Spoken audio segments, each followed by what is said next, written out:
Every single time you flush your toilet, a burst of microscopic particles erupts from the bowl and scatters across your bathroom. Toothbrushes, towels, the air you breathe, all of it catching whatever your toilet just launched upward. You probably already knew that, but what you almost certainly did not know is that the worst contamination is not coming from the bowl at all. It is coming from inside the tank. Lift the lid off the back of your toilet and look inside. That black, slimy film coating the walls and clinging to the rubber components is a living mold colony, and it has been seeding your bathroom air with spores every time you flush for months, maybe years. You have probably tried to kill it. Bleach tablets, cleaning pods, scrubbing until your hands ache, and every single time it crawled back within 2 weeks as if nothing happened. So why does toilet tank mold survive everything you throw at it? The answer comes down to biology, chemistry, and one critical mistake that nearly every cleaning product on the market is designed around. How does a porcelain box full of water become a mold factory in the first place? The short answer is that your toilet tank accidentally creates the 3 exact conditions mold needs to thrive. The ceramic lid blocks all light. The tank holds standing water 24 hours a day. And the supply pipes running through your bathroom walls keep that water slightly above room temperature year-round. Nobody includes the inside of the toilet tank in their regular bathroom cleaning routine, so the colony grows completely undisturbed for months at a time. And the environment inside is more hospitable to mold than you would expect. The minerals in your water supply leave a thin residue on the porcelain walls, creating a slightly rough texture that gives spores something to grip. The rubber components, the flapper valve, the gaskets, and the float mechanism are even more vulnerable because rubber is porous at a microscopic level. Once spores land on those surfaces, they have both moisture and material to colonize. When airborne mold spores land on a wet surface inside the tank, they begin to germinate within 24 to 48 hours.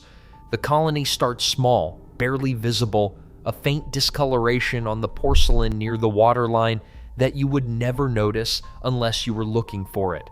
But mold does not grow the way you might imagine, just spreading outward across the surface like a stain. It grows downward. It sends microscopic root structures called hyphae deep into the surface material, anchoring itself to the porcelain the same way plant roots anchor into soil. Within a few weeks, the colony has woven a dense network of these roots and coated itself with a thin, slimy layer called a biofilm. That biofilm is the key to understanding everything that comes next. Think of it as body armor that the colony produces to protect itself from outside threats. Chemical cleaners, temperature changes, physical scrubbing, the biofilm absorbs and deflects all of it. Once you understand that shield, you start to see exactly why bleach has been failing you for years and what it would actually take to break through. When you drop a bleach tablet into your toilet tank, the sodium hypochlorite in the bleach attacks the visible surface mold. It oxidizes the dark pigment, turning the black colonies white or transparent. For a few days, the tank looks significantly cleaner, but bleach is doing cosmetic damage, not structural damage. And the difference between those two things is everything. Under a microscope, the real picture is very different from what you see with your eyes. The bleach reaches the outer layer of the biofilm and begins to break it down. But the biofilm is not a single wall. It is a matrix, multiple layers of proteins and polysaccharides that the mold secretes continuously from underneath. While bleach dissolves the outermost layer, the colony is already rebuilding its shield from below, producing fresh biofilm faster than the bleach can strip it away. Meanwhile, the hyphae, those root structures threaded deep into the porcelain surface, remain completely untouched. Bleach simply does not have the chemical profile to penetrate through the biofilm matrix and reach them. So what you are left with after a bleach treatment is a tank that appears cleaner on the surface while the entire living root system remains intact underneath. Within 10 to 14 days, the colony regenerates from those surviving roots, just as thick and just as dark as before you cleaned it. This is not a failure of effort on your part, it is a failure of chemistry.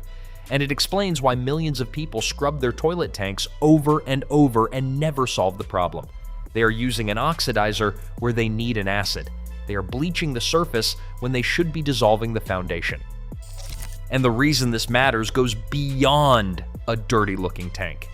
Black mold species like Stachybotrys and Aspergillus release spores as part of their normal reproductive cycle.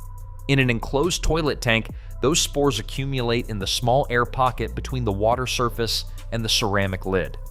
Every flush creates a pressure change, and that forces air out of the tank and into your bathroom. Researchers have studied this as part of the toilet plume effect, and it means whatever is airborne inside the tank is landing directly on the surfaces around your toilet. Your toothbrushes sit in open holders on the counter. Your towels hang on racks, absorbing moisture from the bathroom air. Your family members breathe in that room multiple times a day. For people with asthma, allergies, or compromised immune systems, chronic low-level exposure to mold spores in a confined space like a bathroom can trigger respiratory symptoms that seem to come from nowhere. They visit doctors, they buy air purifiers, they change their sheets more often, and the whole time the source is 3 feet away inside a ceramic box they never thought to open. The tank has hidden spots that make permanent removal nearly impossible with standard cleaning approaches. The overflow tube, the vertical pipe standing in the center of the tank, is hollow. Water passes through it every time the tank overfills slightly. Its interior surface is permanently wet, permanently dark, and commonly ignored. Mold colonies establish themselves inside this tube and reseed the rest of the tank after every surface cleaning. You could scrub the tank wall spotless and the colony would regenerate from inside that tube within weeks. The same is true at the base of the fill valve underneath the rubber gasket where it connects to the tank floor. This tight, wet crevice traps organic material and creates a second protected colony site that survives everything except direct chemical contact. This is why people who clean their toilet tanks with bleach every month still find the mold returning from the same spots. They are treating the visible surfaces while the reservoir colonies stay intact. Until you eliminate those hidden sources, no amount of surface cleaning will produce a lasting result. But there is a method that addresses every single layer of this problem, from the biofilm shield to the root structures to the hidden reservoir colonies. It has been common knowledge in Japanese households for decades. You have never heard of it not because it is obscure, but because it uses ingredients that nobody can charge a premium for. In Japanese domestic cleaning practice, there is a concept sometimes described as yobo SOUJI, preventive cleaning. The philosophy is that the purpose of cleaning is not to restore something after it becomes dirty. The purpose is to maintain conditions where contamination cannot establish itself in the first place. This is the opposite of how most Western cleaning products are designed and marketed. They sell you the fantasy of a dramatic one-time rescue while quietly depending on the problem returning so you buy the product again. The method itself uses 2 ingredients, white vinegar and baking soda. What makes it work is not the ingredients themselves, which are common enough. It is the specific chemistry of how they interact with a biofilm-protected mold colony. When white vinegar floods an empty toilet tank, the acetic acid begins dissolving the biofilm matrix on contact. Unlike bleach, which oxidizes the surface layer, acetic acid actually penetrates the polysaccharide structure of the biofilm, breaking it apart from the top down. Given 30 minutes of uninterrupted contact time with the tank drained and refilled with vinegar instead of water, the acid works through the entire shield layer and reaches the hyphae underneath. The root structures are exposed for the first time since the colony established itself. When baking soda, a base, is then introduced into the acid-soaked tank, the reaction generates carbon dioxide gas directly at the surface level where the loosened roots are clinging to the porcelain. That gas production physically lifts and detaches the hyphae from the material. You can actually see this happening. The fizzing and bubbling that erupts across the water surface is the reaction working in real time, forcing mold fragments off the walls and into the liquid where they float freely, no longer attached, no longer protected, no longer alive. The acid dissolved the shield. The alkaline reaction evicted the roots. A soft brush guided into the overflow tube and around the fill valve base reaches the hidden reservoir colonies that no surface treatment ever touches. But the chemistry does something else that matters just as much as the removal itself.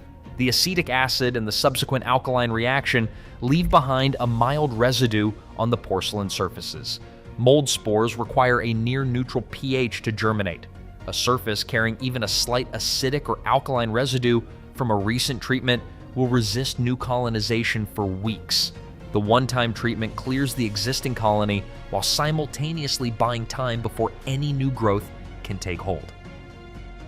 And this is the deeper truth that no commercial cleaning product has any incentive to tell you, because it would end the repeat purchase cycle overnight. Maintaining this protection requires almost nothing. Pour half a cup of white vinegar into the tank once a month before bed. Leave it sitting until morning. This refreshes that hostile surface chemistry in under 30 seconds of effort. The acid treats the surfaces, dissolves any immature biofilm before it can develop, and keeps the pH inhospitable to germination for another full cycle.